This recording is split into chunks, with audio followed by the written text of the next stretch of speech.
Saludos, Iñaki Carmona, Misterio Live. Lo prometido es deuda. Hoy vamos a hablar del Toledo subterráneo, de la famosa o archifamosa cueva de Hércules, de esas momias, de esas cuevas de Cristo sinagogas, en fin, hay mucho misterio subterráneo asociado a una ciudad como Toledo. Pero el reportaje que vais a ver hoy es sobre una cueva muy especial, sobre la que se han vertido todo tipo de especulaciones, un templo pagano, catacumbas de una primitiva comunidad cristiana, cantera romana, época carpetana, es igual. Os voy a dar la solución en el reportaje, es una cantera medieval de la que se extraía la piedra para construir la Catedral de Toledo, pero sí es cierto que lo que más me sorprendió después de salir de esa cueva fue al volar el dron y a vista de pájaro hay algo que me llama la atención, algo parecido a las líneas de Nazca, donde se conforman figuras geométricas o lo que parece adivinarse en una forma de trébol o de, pues esa Vesica Piscis o símbolo solar rudimentario. Eso para mí es revolucionario, nadie lo había hecho, así que no quiero pues extenderme más. Os invito a este viaje a una cueva y sobre esa cueva os iré contando los misterios subterráneos de Toledo y el propio desafío que supone esta cueva de Igares de Orihuelas, mal interpretada por muchos como la cueva de Hércules. Os va a interesar muchísimo. Permanecer atentos. Bueno, como veis, lo prometido es deuda. Me encuentro en una cueva, una famosa cueva extramuros de Toledo, a kilómetros más bien. No se sabe bien la hipótesis, luego lo trataremos en el documental, en mi reportaje que irá añadido a lo que es el recorrido por la cueva, donde hablaremos de las diferentes hipótesis sobre el origen de esta cueva. No voy a decir el nombre, no voy a decir la ubicación, porque hay que proteger sobre todo la ubicación y hay que proteger pues el sentido que la persona que me acompaña muy celosa, me ha traído muy celosa, como debe ser la tradición, guardiana de este tipo de secretos que no todo el mundo sabe valorar ni respetar. Gracias a mi amigo Mario, que va a venir aquí ahora mismo. Mario. Hola, chicos. Mario es Mario de... Mira, a ver... No se pone. Sí, ya te está viendo. Mario es Mario de Toledo, tiene un canal de YouTube y es la persona que me está llevando por muchos sitios que yo mismo, siendo de Toledo, los desconozco, como cuevas. Tenemos esa bueno, y más material, porque en mi charla de Ángela él apareció con su cámara térmica. Es decir, me está ampliando un poco más el campo de la investigación, porque es un manitas con lo electrónico y es un espíritu puro, que es lo que más me interesa. Así que Mario, ¿vamos adelante? Sí. Son muchas las cuevas que podemos encontrar en Toledo. No obstante, la orografía de Toledo, su peculiar configuración de una ciudad asentada sobre una roca horadada por subterráneos, va ligada a su propia historia. Así podemos encontrar que en el año 1900 Juan Moraleda y Esteban publicaba su opinión sobre unas galerías conocidas en el siglo XIX como bodegas de Vázquez, denominadas ya en el siglo XX como cuevas de San Miguel o de los Candiles. Estos sótanos excavados en la roca con sección trapezoidal fueron considerados como catacumbas cristianas. En 1920 fueron parcialmente investigados por la Academia Toledana, publicándose una descripción y un plano de Llerena. Sin que se pueda determinar su origen ni los usos para que pudiera excavarse, se ha excluido que fueran minas o canteras por la regularidad de la excavación. Puede ser la conclusión de que fueran unas cuevas artificiales que correspondieran a una bodega bajo medieval para almacenamiento de vino. Sin embargo, las especulaciones en Toledo siempre se disparan por su carácter de estar ligada a la magia. La tradición toledana ha disparado y ha enardecido la imaginación tanto de visitantes como de los propios habitantes de Toledo. Es otra cosa. Son muchas las cuevas, criptas y subterráneos que encontramos en Toledo. Así, en la propia catedral, la capilla de Santiago de la Catedral de Toledo es una de las más suntuosas y de mayor tamaño. Bajo ella se aloja el cadáver de un ilustre personaje y algunos miembros de su familia, el condestable don Álvaro de Luna, ejecutado en 1453. Álvaro de Luna era una figura central del reino de Castilla con un tremendo poder. Sin embargo, acabó cayendo en desgracia en la corte y la cabeza rodó por el patíbulo. Su esposa, Juana de Pimentel, logró su propósito de ser enterrado en la catedral, en su propia capilla. Don Álvaro, no contento con edificar la capilla más suntuosa de la Catedral de Toledo, también había dejado un curioso encargo, una estatua de bronce que, gracias a cierto resorte, era capaz de incorporarse durante la consagración de la Eucaristía y posteriormente volver a su posición yacente.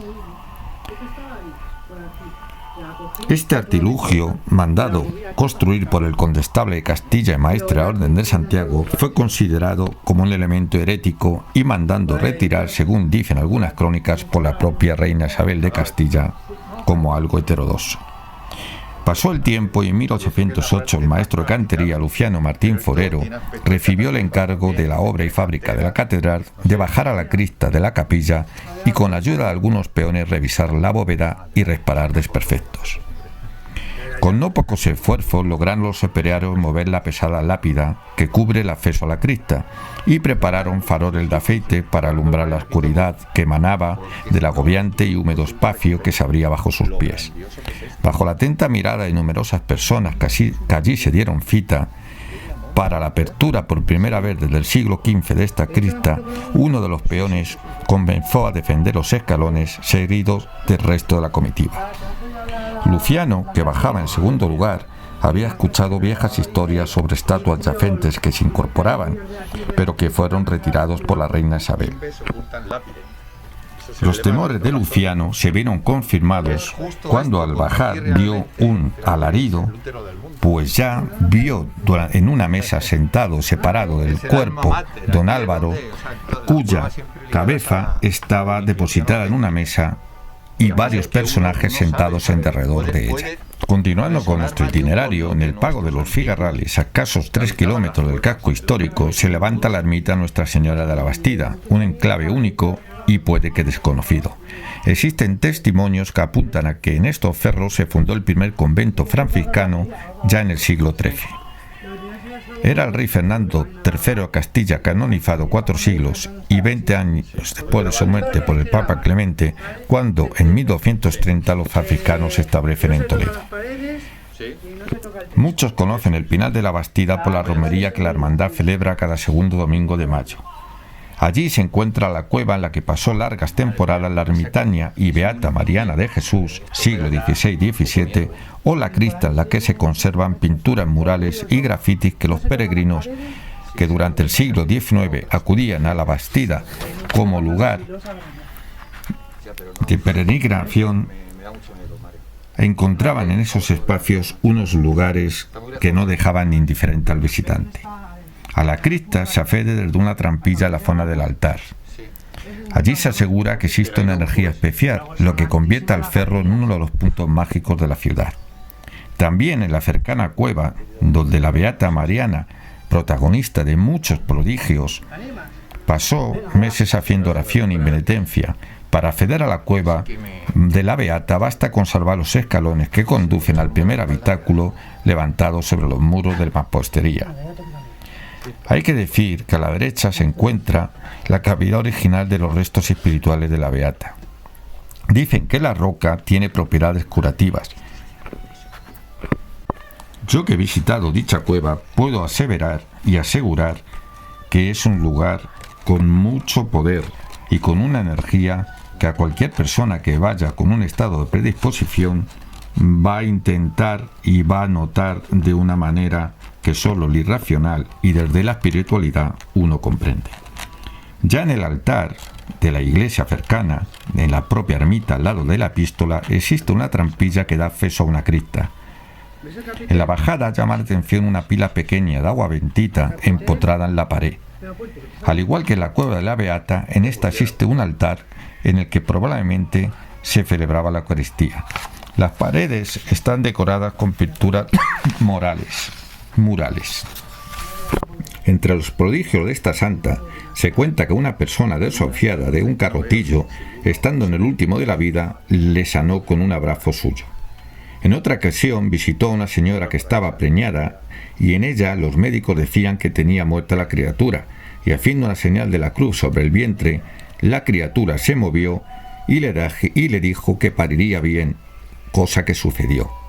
Después de muerta también realizó algunos milagros, como el que hizo cuando una monja del monasterio Santo Domingo el Real tenía un bulto en la garganta del tamaño de un huevo y por llevar con él más de 12 años los médicos decían que era incurable. Cuando se puso en eslabón de las cadenas que se ataba la propia Beata alrededor del cuerpo, amaneció sin aquel bulto, dando las gracias a la reliquia de un vestido de la Beata que portaba, recobrando la salud. Así se puede contar que en su suelo de Toledo, seco y rocoso, es la causa por la que se han conservado perfectamente cuerpos incorruptos durante siglos en Toledo. A raíz de ahí las leyendas y los misterios se suceden, pese a que se trata de momias que nada tienen que ver con las del Antiguo Egipto. La iglesia de San Román, la de San Cipriano y la de San Andrés, además del convento de San Clemente o el de Santo Domingo el Real, y así como la catedral de Toledo, acogen o han acogido momias que han permanecido incorruptas durante siglos, alimentando las leyendas de la ciudad.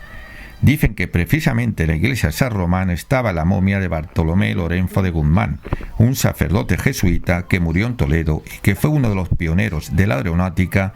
Incluso se ha llegado a decir que allí descansa la momia de Cristóbal Colón. ¿Quién era este extraño sacerdote venido a Toledo? Sabemos que era un cirujano de las cárceles de Santos en Brasil. Su padre, cirujano de aquellas cárceles, de alguna manera influyó en el carácter y la preocupación por determinadas ciencias del propio hijo. Las invenciones de Bartolomé y su curiosidad le llevaron el 8 de agosto de 1709, en presencia de Juan V de Portugal y de toda su corte, a lanzarse desde la Casa de Indias en Lisboa, tripulando un extraño artefacto de mimbre con forma de pájaro diseñado por él mismo, denominado pasarola. Probablemente Bartolomé fue el primer hombre en realizar un vuelo con éxito en un artilugio parecido a un globo aerostático. Leyendas y mitos se dan de mano con la realidad. En el convento de San Clemente se descubrieron en 1785 las 13 venerables. Se trata de 13 monjas amortajadas que se conservan perfectamente, probablemente porque sus hermanas cuidaron de ellas. Eso sí, les falta algunas reliquias como dientes, etcétera, porque el hecho de no corromperse es una señal de santidad para el pueblo. Religiosas también las hay en Toledo, las momias de reyes, infantes, no solamente tenemos momias del elemento religioso. De hecho, en la catedral se conserva el cuerpo del rey Sancho IV de Castilla. De la catedral a la iglesia de San Cipriano, donde se encuentra el cuerpo de la persona que costeó la reforma de la iglesia, y en el convento Santo Domingo el Real se encuentra el infante Sancho de Castilla y Sandoval, que falleció en 1370 en la fortaleza de Toro, cuando tenía 7 años. Históricamente se pensó que murió envenenado, porque querían evitar que pudiese ser un competidor en la carrera de la sucesión a la corona. Sin embargo, la investigación realizada en el siglo XXI demostró que Sanchito, que así le llaman las hermanas que le custodian, murió por una infección pulmonar. La última parada en la iglesia de San Andrés, allí encontraremos decenas de cuerpos colocados de pie, apoyados en la pared, con las bocas abiertas, tal vez porque gritaron o por sorpresa o por dolor. Cuentan que hubo una huelga de enterradores y falleció precisamente la persona encargada de estos cuerpos. Su muerte provocó que cayeran en el olvido y allí se arrumban de una manera horizontal, algunas incluso de pie en forma vertical, de tal manera que cuando algún visitante visitaba el lugar quedaba espantado por aquel espectáculo macabro. Uno de mis lugares predilectos es el Hospital de Tavera o Extramuro o Hospital de las Afueras, en el propio casco de Toledo, a la entrada viniendo de la carretera de Madrid. Allí la iglesia es un templo blanco, luminoso y proporcionado, y en ella es bien conocida la destacada obra de Alonso de Berruguete, un sepulcro lavado en mármol del Cardenal que no deja indiferente a nadie que le visita. Cuesta imaginar lo que se encuentra bajo nuestros pies. Es un espacio funerario en la cripta de Tavera, donde interpretamos que su forma pretende representar algo más que su mayor o menor relación con la planta de la iglesia. Estamos hablando de la materialización en piedra de unos conceptos geométricos que en el siglo XVI tenían una importancia trascendental. Nos encontramos en el Santo Santorum de un edificio gestado por la máxima autoridad religiosa española del siglo XVI. No puede ser en absoluto un espacio más. Podríamos, por tanto, vincular la forma esférica con el libro de los 24 filósofos, obra medieval, cuyas escenas neoplatónicas pretendían construir una definición de Dios. Dios es la esfera infinita. Esta lógica y oportuna introducción me sirve para hablar de lo que uno siente cuando desciende a esa cripta. Allí las sensaciones son indescriptibles, una acústica diferente que solo puede ser experimentada in situ. La reverberación del sonido aporta la cuarta dimensión al espacio arquitectónico. Nuevamente podemos afirmar que todo surge a partir del centro geométrico, el punto, el vacío y el lleno, la infinidad espacial del círculo y finalmente el sonido que pone en acuerdo la arquitectura con ese espacio y tiempo. Uno siente vértigo, pero si se sitúa en el fondo o en el centro de la cripta, su propio sonido le puede envolver causándole una sensación ingrávida como si flotase en otra realidad. En otro espacio cercano a lo que es hoy en día la judería, la sinagoga del Tránsito, nos encontramos con la casa que pudo ser la casa del Greco. Esta fue la albergó la casa también del tesorero Samuel A. Leví y el palacio del Marqués de Villena, que se escondía en el sótano para hacer misteriosos experimentos, como narra la leyenda La doble muerte de don Enrique de Villena. Esta leyenda nos dice que los albores del siglo XV caminaba por las serpenteantes calles de Toledo la misteriosa figura perteneciente al gran maestre Calatrava y el conocido Marqués de Villena, el apodado el astrólogo o el nigromántico don Enrique de Villena. Gracias a sus poderes de predicción, toma conocimiento de su cercana muerte y se enfrasca en la ardua misión de evitarla. Aprovecha todos sus saberes para crear un misterioso brebaje capaz de regresarle a la vida. Tras revisar varios de los volúmenes más arcanos de su amplia biblioteca, sabedor de los estudios que algunos científicos habían desarrollado sobre la inmortalidad y la resurrección de los muertos, excava entre tan preciados tesoros hasta encontrar la solución y el susodicho brebaje.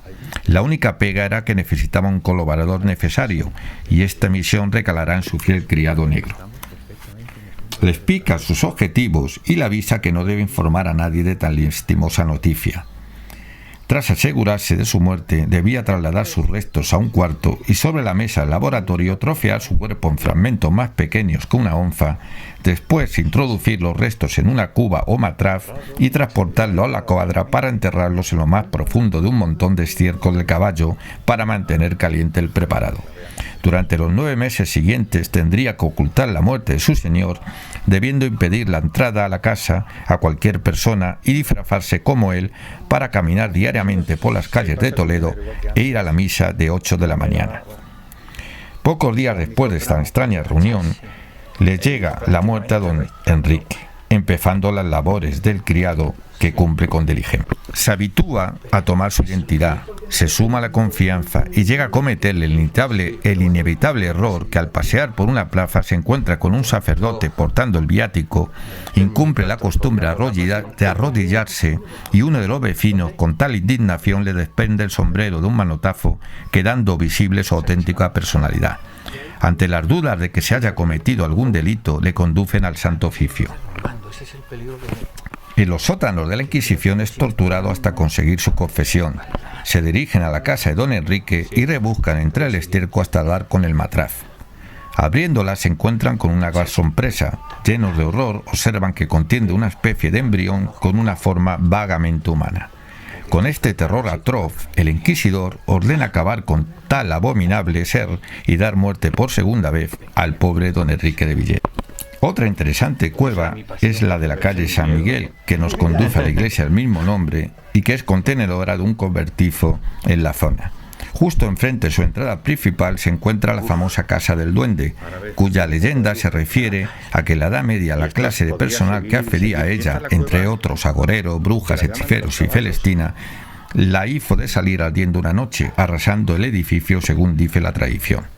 Sí es cierto que en este distrito encontramos topónimos que determinan su trayectoria, por ejemplo el Callejón del Infierno, el Callejón del Diablo, etc. Nombres que enardecen la imaginación aún hoy en día. Otra cueva muy especial es la que dio fama a Edward Allan Poe cuando habló de lo que es en el foso y el péndulo, haciendo referencia a la posada de la hermandad. Y decimos que los Sáfamo posee la ubicación de uno de sus cuentos de terror más conocido, El Pozo y el Péndulo, como hemos referido. Sin embargo, el escritor cometió un error bastante repetido con posterioridad, cual es adjudicar la propiedad de estas mazmorras, que en definitiva es lo que son, a la Santa Inquisición, lo cual es rigurosamente falso. El edificio y los calabozos son del siglo XV y mantuvieron su función de cárcel hasta el año 1835, en que Isabel II firmaba la supresión de la Santa Hermandad. No vamos a referirnos a la famosa cueva de Hércules porque ya ha sido de exceso estudiada. Lo que llamamos la cueva San Ginés, interpretada como una posible ubicación de esta cueva donde el famoso Hércules erigiría su nefando gimnasio o su lugar destinado a propagar y enseñar una escuela atávica de magos, es una leyenda sin más. De hecho, hablamos de que el espacio que se describe como Cueva de Hércules no es un edificio religioso de entre los siglos XI y XII, aunque también anteriormente pudo ser habilitado como el final de la traída de agua de alcantarilla como cisterna que daba servicio a la guarnición romana. La imaginación popular ha querido ver en lo que es la cueva de Hércules pues una especie de reunión de brujas o de brujos que aprendían los secretos de la magia. Sin embargo, tomamos como literalidad un cuento o una narrativa que lo que está haciendo es transmitir una enseñanza con un lenguaje peculiar. Posiblemente la venida desde ese oriente del que parte Hércules de un modo de conocimiento desconocido y prohibido que de alguna manera recalará en Toledo. Ese itinerario histórico es relatado en forma de cuento-leyenda y algunos lo han tomado de un modo literal. Siguiendo con la tradición de una posible ubicación de esta cueva de Hércules o reunión nefando gimnasio de varios magos, podemos encontrarnos a las afueras de Toledo la cueva que visitamos hoy. La cueva de Higares o de Orihuelas, cerca de Mofejón, algunos hablaban que eran catacumbas excavadas por los cristianos para llevar a cabo sus ritos lejos de la persecución o indiscreción de la administración pagana de la ciudad. Esta teoría gratuita e insostenible incluso para los conocimientos arqueológicos ya del siglo XIX fue rechazada con rigor por el mencionado vizconde de Palazuelos. En realidad estamos ante unas canteras de donde se extrajo la piedra para la Catedral de Toledo y que bajo la denominación de canteras de Orihuelas figuraban en un documento del año 1418 cuando se nombró aparejador de las mismas Álvar Gómez, el maestre de la catedral. A pesar de la argumentada identificación como canteras, todo tipo de leyendas ha ido surgiendo tras el abandono de estas cuevas. En determinados círculos se ha dicho que era un lugar, un templo, una ciudad subterránea, cuando sabemos el hecho que existen minas y canteras abandonadas que es cierto que han podido servir con frecuencia para dar cobijo a comunidades cristianas, pero eso no autoriza asignar automáticamente la condición de catacumba. Olies la Menor u Oliolas se menciona en un documento del año 1140, en el que aparece transcrito al dorso como Oliyulas. El lugar se cita de nuevo a final del siglo XII en el camino a Magani en relación con las fuentes de Olías. La cantera de Orihuela se localiza en una finca privada en el límite municipal entre Olías del Rey y Monfejón, en el término de Olías del Rey, a 10 kilómetros de Toledo. Su explotación en galerías originó un conjunto de grandes cuevas a las que tradicionalmente se le ha atribuido diversos orígenes. Recientemente, tras visitar la cueva que estamos viendo en imágenes, pude contemplar por mí mismo que aquel lugar tiene más de cantera que de otro tipo de hipótesis, por muy sugerente y por muy atractiva, porque es insostenible defender, a pesar de las hornacinas, de las pilastras y de la exposición, otra cosa que la ya explicada históricamente. Lo que sí es un lugar que no deja indiferente, y podemos decir que para mí me deparó una tremenda sorpresa, ya que nadie había volado el dron y a vista de pájaro, desde una visión cenital, adquiere una perspectiva cuanto menos muy interesante. Sugiero al quien nos está viendo que pare las imágenes una vez vuele sobre la superficie de la cueva, porque si bien los terrenos colindantes a lo que es la propia superficie sobre la que ha habido derrumbamientos, veremos cómo puede adivinarse, quizá como producto de la erosión, lo que son líneas que pueden sugerir figuras geométricas. Esto no lo afirmo, simplemente lo expongo. Algunos amigos investigadores, como Luis Débora, han creído ver incluso la forma de un trébol. Y si esto fuera así, quiero hablar de esta imagen. Es curioso que el trébol fuera un elemento simbólico, una marca utilizada incluso por los propios canteros de Trasmiera, de allá por Cantabria, que la asociaban también como una especie de esvástica o signo solar, o parecido a la vésica Piscis. Tenemos también en el siglo XVI el cantero Juan de Lorriaga, utilizaba trébol de 4 hojas o tréboles reales, incluso con cruces de Malta, allá por el Valle del Dierri. La logia de constructores del siglo XVI de Trasmiera también, por ejemplo, hizo que la capilla mayor de Berlanga tuviera forma de trébol. Así estamos ante un sugerente lugar, porque el trébol, si fue un lugar utilizado por logia de constructores, casa mucho con esta hipótesis. Esta leguminosa simbolizó la energía vital. Ya desde Egipto se encontró el trébol como un símbolo mágico de suerte, como de buen augurio, o quizás para proteger de espíritus malignos. La diosa Isis era alabada con tréboles en sus templos y funcionaba como amuleto contra el mal de ojo.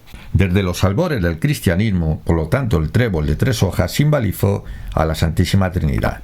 El cristianismo usó también el número 3 para una gran cantidad de ternarios, 3 virtudes teologales, fe, esperanza y caridad, o la triada amor, sabiduría y verdad. Simbolismo también que podemos asociar a las 3 funciones del Rey Mundo en la figura de un Cristo naciente, Rey, sacerdote y profeta. Sí, pues el número 3 tiene un valor simbólico fundamental y universal que también aparecen en otras muchas religiones, como los budistas. Para ellos es la triple joya o trigrana, Buda, Dharma y Sangha. En el Egipto ancestral, el triángulo divino está formado por Isis, Osiris y Horus. En el hinduismo, la Trinidad se expresa como Brahma, Vishnu y Shiva. Los aspectos productor, conservador y transformador de la creación aluden a este símbolo, y son 33 los dioses que expresan la perfección. 3 son los estados del mantra Om y 33 cuentas tiene el rosario islámico. No podemos descuidar la teoría de las signaturas, la teoría del signo de señales que se asocian ya del antiguo, como el templo de Luxor, a los órganos del hombre y a las funcionalidades que ya conocían los antiguos. Así, el órgano que se pretende en el cuerpo sanar, asociado al trébol como herbas de la desfeta, que significa catarata, podemos de alguna manera identificarlo como la hierba de las cataratas. Los 3 lóbulos del trébol, las 3 hojas, dibujan la perfecta, clara, limpia y exacta figura geométrica de un triángulo. Quizás aquella piedra que se ha querido ver una piedra cúbica que se encuentra en el interior de la propia cantera que estamos visitando, una piedra cúbica que algunos han querido ver como altar, pudiera hacer alusión, si estuviéramos verdaderamente ante un lugar donde trabajaron logias de cantero, como la logia de Trasmiera, de una especie de, digamos, guiño a lo que es el tratado de la piedra cúbica del arquitecto Juan de Herrera vinculado a dicha logia, lo cual adquiriría todo su sentido. La masonería adopta el ternario como uno de sus principales símbolos, y la fascinación que el triángulo ha producido al ser humano en sus primeros días también se ve reflejada en el mundo de las estrellas y las constelaciones. El vocabo triangulum puede hacer referencia a un misterio celeste. Tendría pues toda su lógica que fuera expresado sobre la superficie de la cueva, enfocado a este cielo que nos presenta un enigmático desafío.